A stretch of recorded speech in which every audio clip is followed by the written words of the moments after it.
Hi, everyone. Welcome to the Class E podcast. I am your host, Mary Sturgill. This podcast is brought to you through a partnership between the Hill Institute for Innovation and Entrepreneurship and the Communication Studies Department here at Furman University.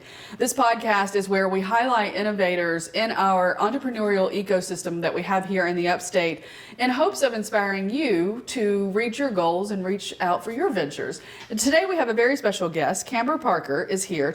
She is the founder and the influencer of YoYoPro Know. Kamber, welcome to the show. Thanks so much for having me. Influencer, I like that one. Yeah. So you graduated from Furman with a comm studies degree. I did, yes. And not too long ago. 2017. 2017, yeah.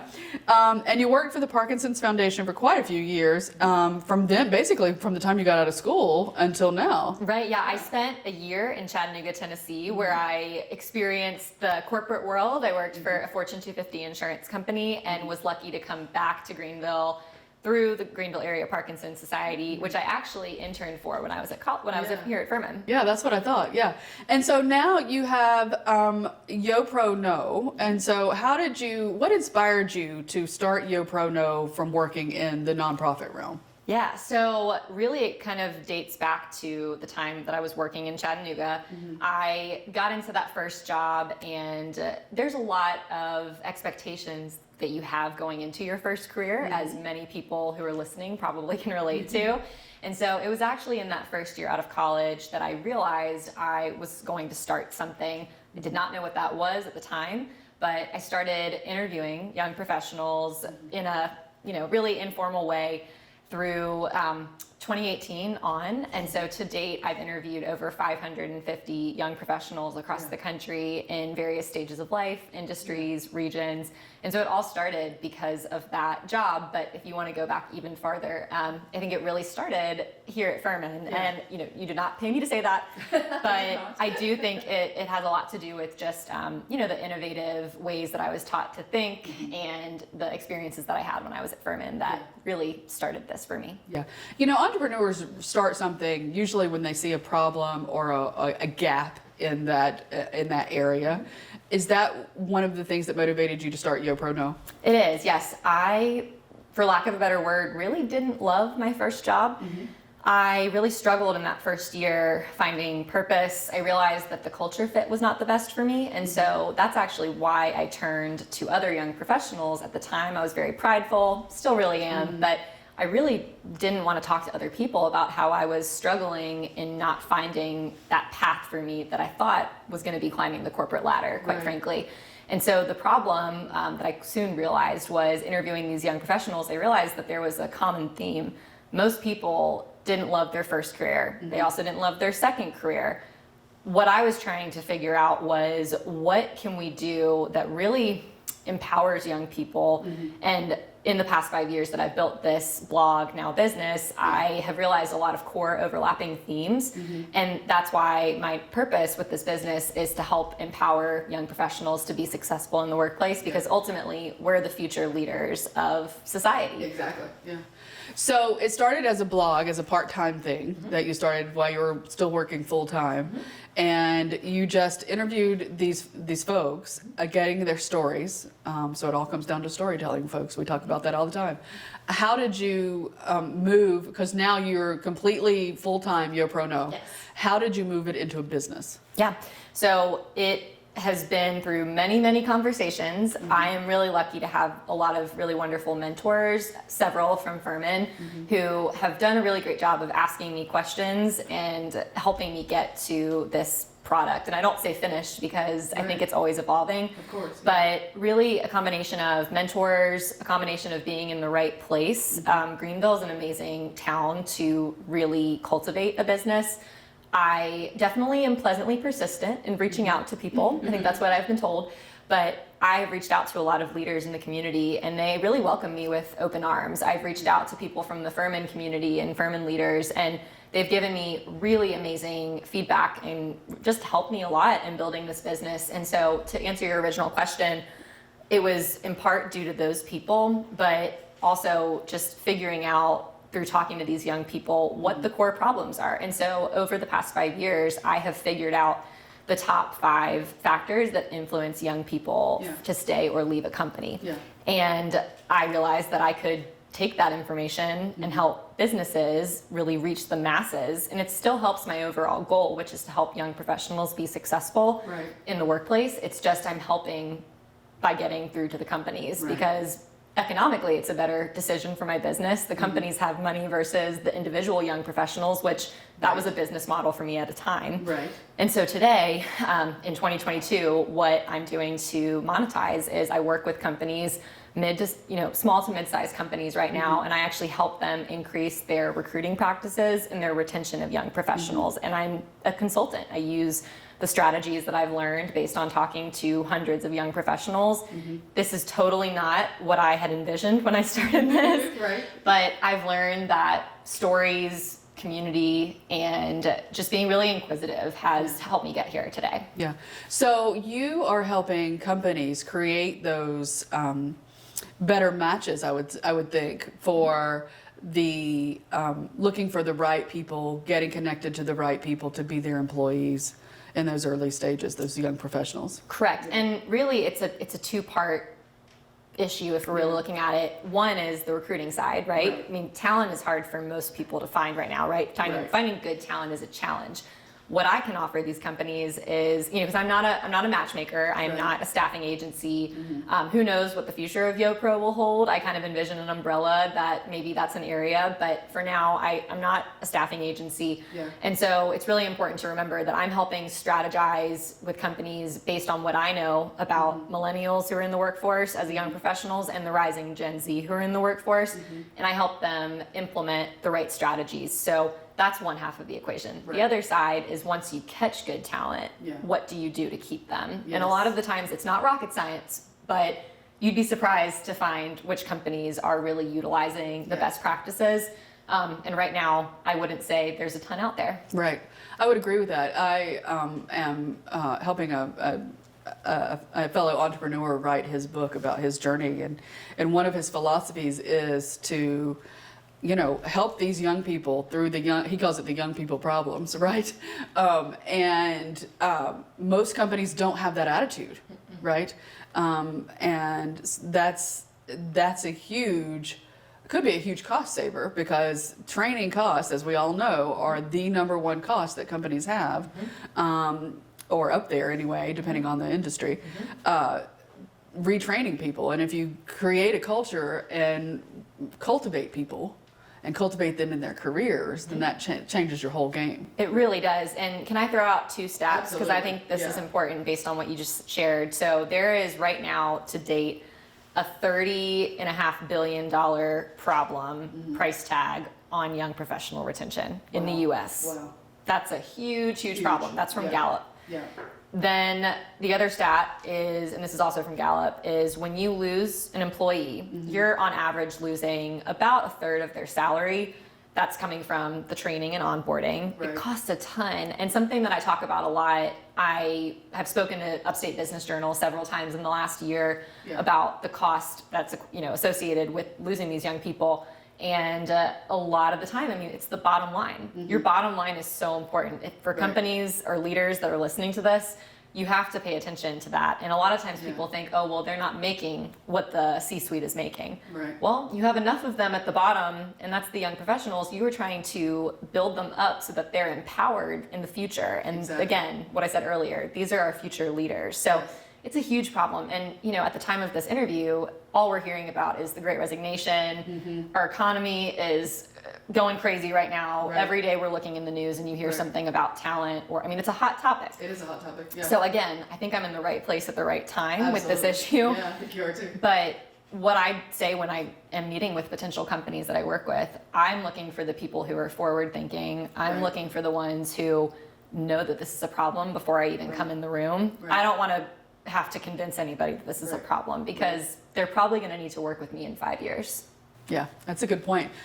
Because I will say, even just the people that we just graduated from Furman, the quality of life is the most important thing for them. And if they're not getting into corporations where that quality of life fits their personal goal in a quality of life, then they're not going to stay, or they're not going to take the job in the first place. No. Yeah. And another tidbit, just for the people listening, I think this is a really interesting fact. Most people don't equate recruiting and expectations that are shared during recruiting with retention. Right. So much of what happens with these young people, again, because of the day and age we're living in, the technology that's at our disposal at all times, people are shared one thing during recruitment, and then they get into the job, 3-6 months passes, and they realize that those expectations they were promised are not going to happen. Right. They're going to leave. Exactly. It's just, and again, it's associated with quality of life. Yeah, that's exactly true. I could think of you probably think of people from your class who have left, and Oh yeah. included. Oh my gosh. I mean, I always tell people I am the prime candidate. I'm 26, almost 27. I am the average age of most of these young professionals that are job hopping for these companies, but not only do I have the stories and the data from the 550 plus people I've interviewed, I have all of the stories of my peers. Exactly. And it's not this generation, millennials and Gen X, these two generations are not like the boomers and beyond. Our parents stayed in jobs that they were not happy in for years and years and years, right? And that's just not happening today. No. So you can help doesn't. companies navigate those waters. Right. And I think it's important to note here that when I go into work with companies, I'm a culture consultant is what I really am doing. I'm helping them with their internal brand when it comes to working with these young professionals. Yeah. But the days of working at a job for 30 years are long gone, like you said. What I'm trying to help these companies with is really create a more sustainable culture so that there's a chance that people might stay for 30 years. But what's more possible is there's just going to be creating a really sustainable culture ongoing so that when the future leaders that are the young professionals, when they're in the leadership, the next wave of young professionals that come decades down the road are set up for success. You mentioned internal branding, which I think is so important that a lot of companies kind of overlook. Maybe back in, when I was coming up, it was, internal culture, but it's the same thing. I mean, It absolutely is. Yeah. And it's funny because one of the things I like to talk about I tell Anthony this all the time over at Hill.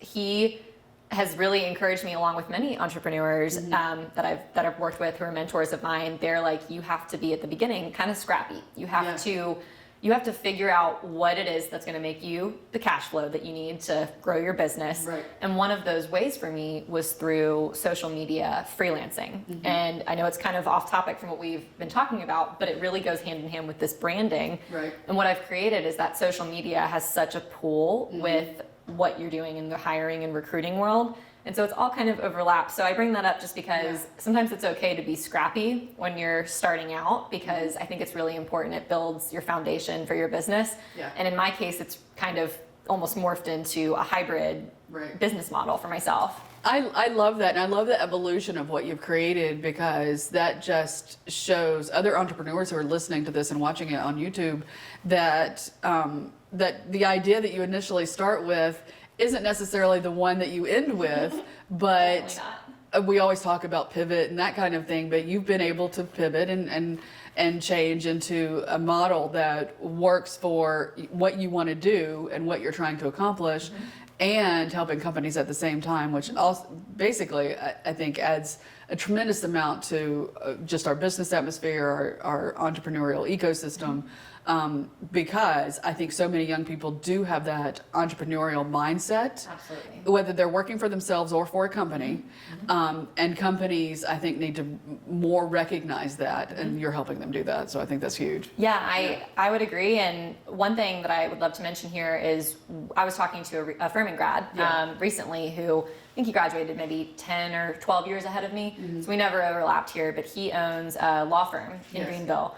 He specifically focuses on offering benefits that include giving his employees the opportunity to be entrepreneurial. Yeah. To me, when I heard that, I was like, okay, you need to sell that, bottle it up, and send it to all companies across the country, because it was the first time I had heard that, yet it's something that's talked about so often. Entrepreneurial spirit is not just a term we throw out anymore. It's actually what embodies the rising Gen Z workforce. And so as soon as you understand that as a company, you can implement practices that are best fit for that. I think it's really critical at this point. I love the connections. So I want to turn now to some advice for other young entrepreneurs who might be thinking about starting the blog or the YouTube show or whatever their project may be or their venture may be. What have you taken away from your process in addition to being, you got to be scrappy? Yep, got to be scrappy. I think figuring out where your blind spots are, that's really important, and always being aware of your pain points. So those are two different things.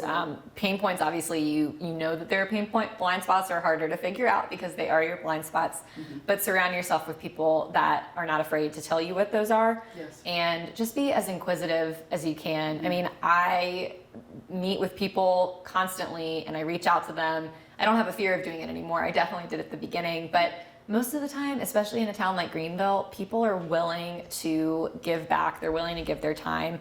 And especially those who are listening who are Furman grads, if you're in Greenville, it's a great place to be because people know the Furman name. They are more than happy to help out any chance they can. And people who maybe don't live in Greenville or who are not Furman grads, just be inquisitive. Get out there, ask a lot of questions. You mentioned blind spots and they're harder to see. What was one of your blind spots in your process that you were like, oh man, I wish I'd seen that? So I feel like it's pretty recent for me. This specific one is really streamlining processes. I a lot of times am not great at delegating, but part of delegation is really making sure that your processes are all streamlined, because eventually you're not going to be the one doing that. Right. And so I recently hired a virtual assistant.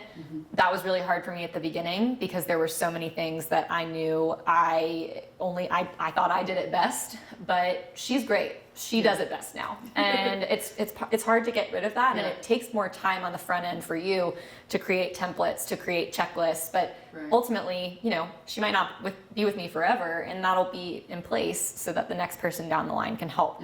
So I think that's been a blind spot for me, and it's been brought to my attention, and so I'm focusing on it because it is a pain point now. So how do you grow? Because you are the consultant, right? So how do you grow this type of business? So I have a business coach now that I'm working with, and he's helping me a lot with that very question. I also do a lot of research on my own. I listen to a lot of podcasts. I'm trying to just make sure I'm aware of all of the options. But right now, in this point in time, I am looking to scale by hiring people. So this time next year, I imagine I'll have at least 2 employees that I'm working with who can help me grow the business. Yes, I am the consultant, but again, like I said earlier, I have to delegate. Otherwise, this business will stay the way it is forever, and I don't want that. So I'm looking into courses in the future, offering courses for companies to purchase so that they can help with their onboarding of young professionals, their hiring and recruiting practices.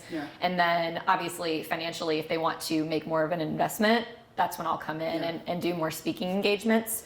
On the other side of the house, really focusing on how can I scale my formula. When I work with companies, I've created a formula based on those 5 factors that I mentioned earlier, the 5 factors that make a young professional stay or leave a company. And I was going to ask her those 5, but I'm going to make you go to her to find out those 5. Thank you. I was going to say, it's a secret. It's a secret. Thank you. But so what I offer these companies is I go in, I do an assessment, and from that, I create the top 3 pain points for those companies, and then I help them prioritize based on that. So it might be A plus B plus C equals this increased retention. My goal and vision is to develop that more, so it takes me out of the equation, and I can figure it out. So maybe that's creating, you know, a software that really takes all of the information into account. And so that's just a little secret information that you can take with you. It has not happened yet, but it's something that I kind of see and envision this business going in that direction. Yeah, I would think that the courses, the online courses that you could produce for companies would be hugely invaluable to them, one time-wise. And I will tell you, I have a friend who wrote a book about the $1 million one-person companies, and every single one of them were educational type companies that did online learning type stuff. And so that is a great market to get into, and it's so convenient and easy now, and we've proven, I mean, if anything good came out of COVID, it was proving that we could do that kind of thing Right. on large scale. Right. And I really believe in scaling. I think that it's the right direction. And, part of what I'm doing and helping these companies with is, helping them figure out the best practices to hire young professionals. I'm doing the same thing on my end. What can I do to really ensure that I have a smooth talent pipeline? Because it's going to apply to me too when I'm ready to hire these people. And kind of going along with that, one of the biggest questions that I get these days is, well, you're not going to be a young professional forever. What are you going to do then? And my answer to those people is I'm going to make sure that I have people who were from all working generations working with me. So then I can ensure that there is sustainability to this business. It's not going to die when I turn 40 because granted, I still have a long time before I turn 40, but I don't want that to ever be the case. Like, I'm going to continue and I have time to create this sustainable business. Right. Right now, are most of your businesses in Greenville, or are you working with companies all over the country? Most of them are in Greenville. I have one in Raleigh right now and two in Mount Pleasant, Charleston. So the goal is to expand. Of course. I don't think that I can do that until I really hire more people. And so that's going to be a big part of my plan in the next 6 months. I'm a big planner, big goal planner. I really focus on having those 6 1-year, 3-year, 5-year plans, and I know that they're going to change. That's just natural. Right. But I do really believe in the power of goal setting. Yeah. I have whiteboards around my office and stuff with all of the different goals for the week or whatever on there. Do you do that kind of thing as well? Yeah, I pretty much, if there's a surface, I have something on it. I'm a big paper planner girl still, and I use a planner. It's called Ink and Bolt. They should really pay me to market for them because I've told so many people about it. But they have a weekly goal sheet, they have a month goal sheet, and so you break it down each week based on the goals you want to hit. And so, for example, something that's really important to me right now is really connecting with HR and development recruiters, people in that space across Greenville. Yeah. That's a great way for me to grow relationships, to build. And so my goal for this month is to make sure I'm getting in front of as many people as possible to ask them what their best practices are. And if they want to work with me, great. Yeah. But it's mostly to just gain awareness. But I have plans in my planner each week to meet with somebody, and it happens every month because I set these goals. Yeah, I love that.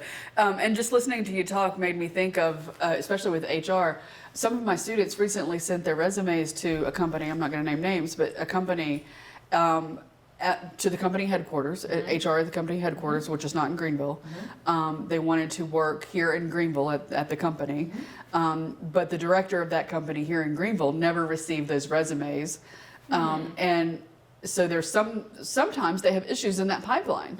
There are, and to that point, one thing I'm really trying to build my relationship up with these people is because a lot of times HR sees what I'm doing and they're like, oh, well, she's trying to come in, and it's, that's not what I'm doing. I'm a compliment. I am trying to complement what you're doing because a lot of times this is, speaking of blind spots, young professionals are seemingly on everybody's mind, but we're a blind spot because nothing is getting done to really help us, empower us, and grow and engage us. And so I say that because I'm just a compliment to what HR and these companies are already doing. But that's a problem, right? What you just shared about those resumes not getting to these people. And so sometimes it just takes that bridge. It takes that person who is kind of in the middle. And that's what I'm trying to be. Right. Yeah, I love that. And I love the way you phrase that you're a compliment to the HR that's already established. Now, all of us have failed along the way. And one of our other podcast guests calls it first attempt in learning. A fail is a first attempt in learning. Let's talk about some of the failures or some of the setbacks that you've had with YoYoPro Know, because you did start it right before a pandemic. And so let's talk about a little bit of that. Yeah, that's a great question. I always ask everybody that I interview who are young professionals, I ask them what their challenges have been as a young professional and how they've overcome those challenges. So this is a great question. I think when you share vulnerabilities, people tune in a little bit more. And so I think it's really important. There have been many. One of the biggest challenges was doing this part-time for as long as I did. I really did it simultaneously with my nonprofit career. Did it on the weekends, early mornings, late nights. And that was challenging. I really don't think I could have done it in a different stage of life. This was kind of my time to do it. Right. And so I'm really grateful for that. I would say that's a very big pain point for me.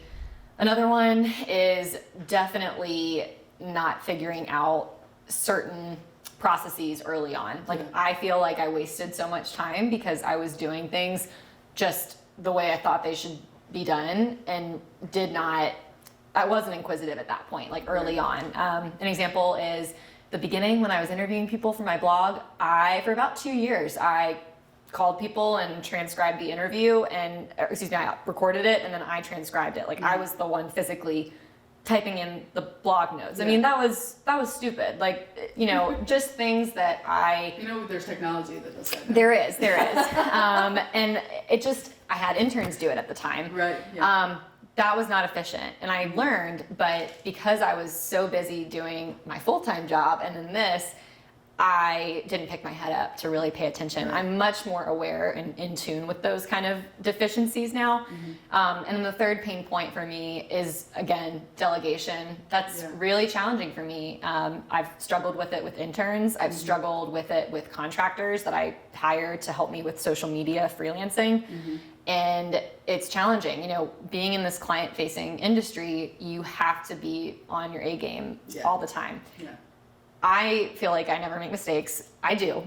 But when I'm looking at other people's work, I struggle. And that's something that I have to learn to let go. Otherwise, I will, and it's still a problem for me. Like, it's still a challenge I'm working through. Yeah. And I know that if I don't figure it out, this company's not going to grow. So I'm practicing. I'm actually meeting with a leadership coach in a couple weeks. So I'm really investing in myself. But part of that is because I have the finances to do it now. Right. And so you have to spend money to make money, Yeah. but you do need money to start out with. So figure out what that monetization is for you. Yeah. Did you have investors or did you just start out of pocket? Started out of pocket. Yeah. But again, going back to what I said earlier, I started doing social media freelancing. Totally random connection that I had through my community journals internship when I was at Furman through the comm department my junior year. Somebody reached out to me right before the pandemic and said, hey, I have this social media gig. Are you interested?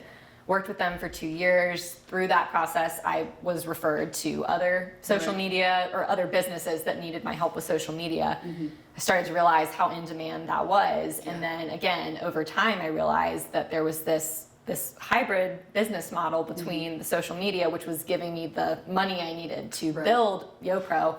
And then now with the consulting, I help most of my clients that I'm helping. Part of it does include social media because they need help with the strategy to hire young professionals.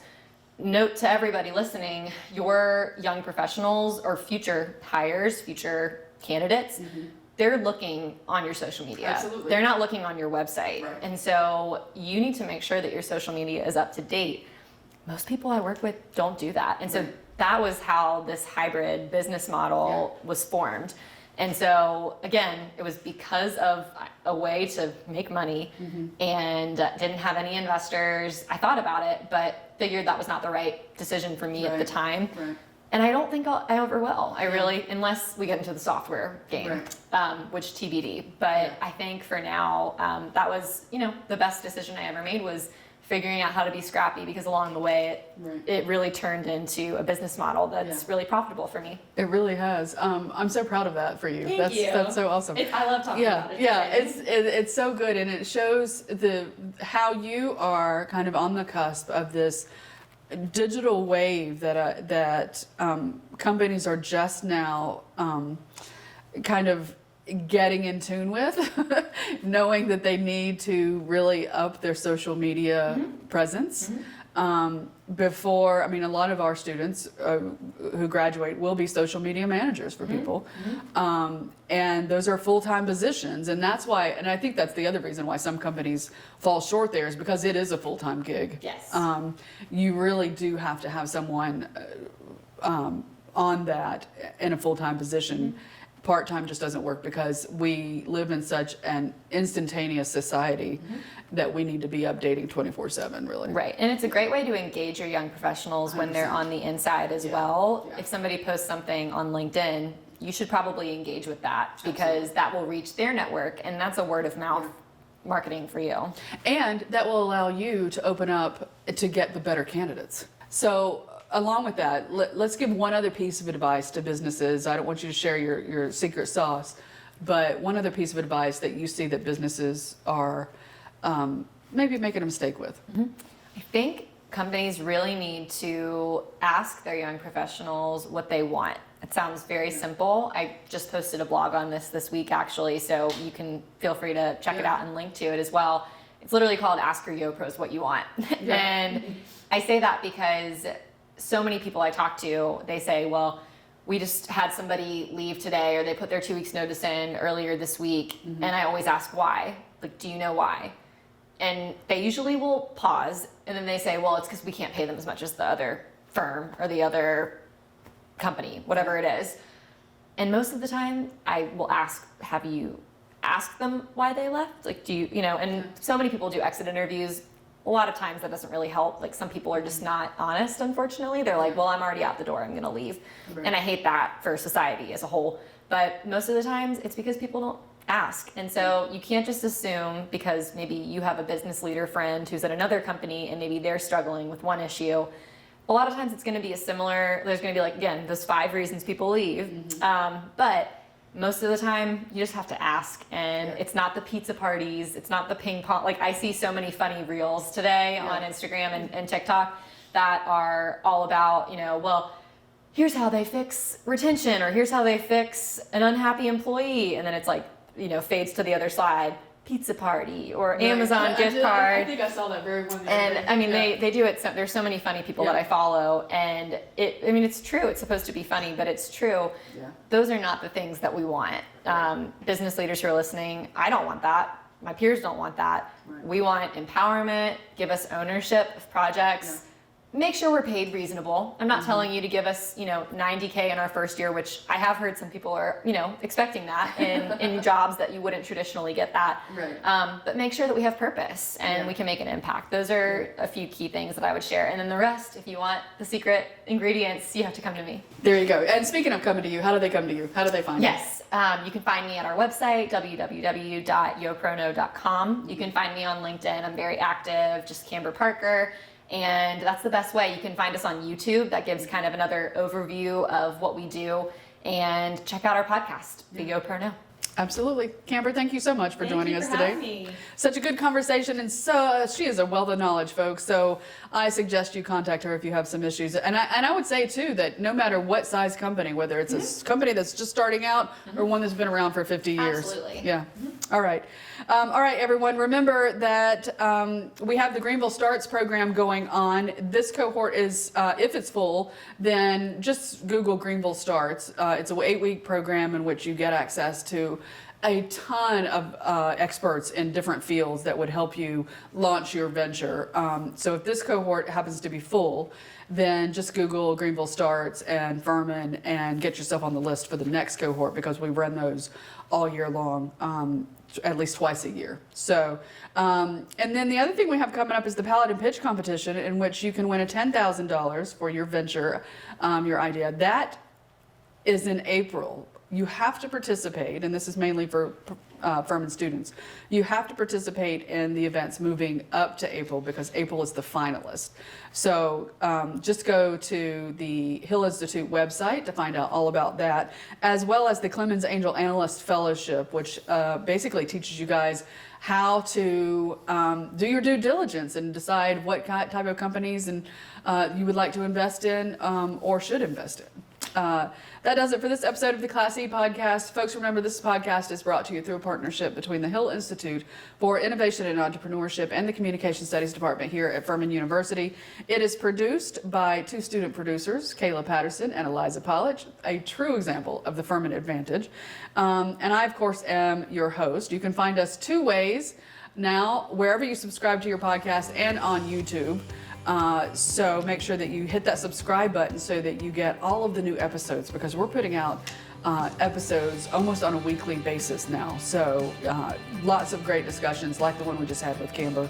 I'm your host, Mary Sturgill. Until next time, everybody, dream big.